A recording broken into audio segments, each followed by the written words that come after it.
এই মুহূর্তে মাননীয় বিরোধী দলীয় নেতা দুইটা অসংসদীয় শব্দ ব্যবহার করেছেন, সেটা হচ্ছে মিথ্যা।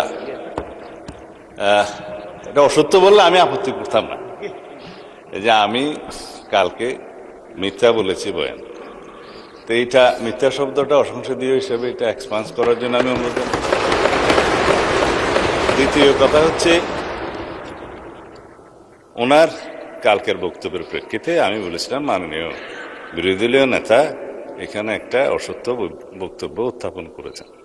সেটা ছিল যেখানে রুল 62 অনুসারে আপনি তারপরে একজন বেসরকারি সদস্যের উত্থাপিত মুলতাবি প্রস্তাব গ্রহণ করেছেন, ওনারা ওয়াক আউট করার আরো অনেক পরে, তাহলে সেটা পার্লামেন্টে উত্থাপিত বা পড়িত হইল কিভাবে? সুতরাং আমি বলেছি সেই বক্তব্যটা অসত্য। ধন্যবাদ মাননীয় স্পিকার।